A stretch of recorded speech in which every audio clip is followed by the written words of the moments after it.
Isang pinagpalang araw sa inyong lahat. Tayo po'y magninilay sa salita ng Diyos, ang pinagmumulan ng awa ng ating buhay ang salitawa. Mga kapatid, sa buhay po, hindi mawawala ang mga problema, siglot o suliranin sa buhay natin. Habang buhay tayo, may mga problema, kusot o dagok ng buhay na ating haharapin. Ngunit alam natin naman mga kapatid na sa buhay na ito, may mga problema din na para bang talagang mawawalan tayo ng gana, mapanghihinaan tayo ng loob, o kaya naman parang susuko na lamang tayo. Sa mga ganitong pagkakataon mga kapatid, binibigyan tayo ng consoling words ng Panginoon. Gaya ng mga alagad sa ating ebanghelyo ngayon na tila parang nauunawaan nila ang mangyayari kay Jesus.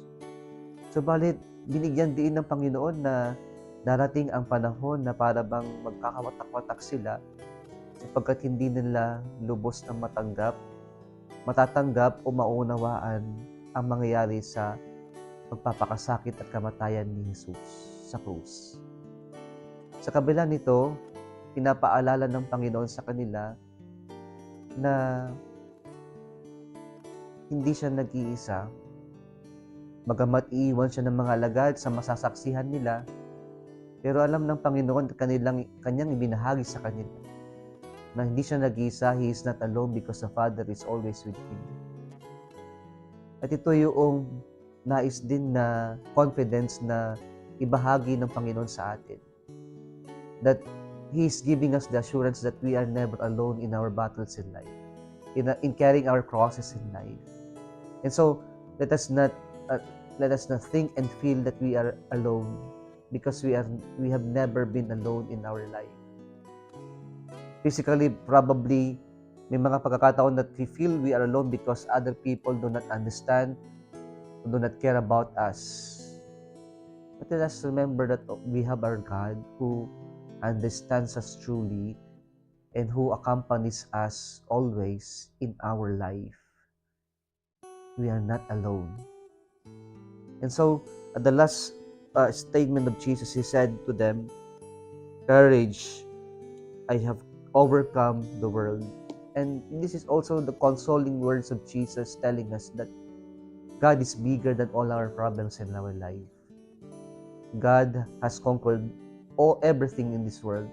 And so whatever we will face in this world, as long as we put our confidence in the Lord, we will always overcome it because God is bigger than all these things. And hopefully we would have that assurance, and we will hold on this word of Jesus, that He has conquered the world, and when we have Him, we can also conquer all our problems in our life.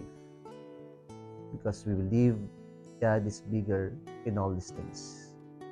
Kung nagustuhan mo ang video na ito, huwag kalimutang mag-like, i-share at mag-subscribe sa Salitawa Facebook page and YouTube channel. Muli isang pinagpalang araw sa inyong lahat.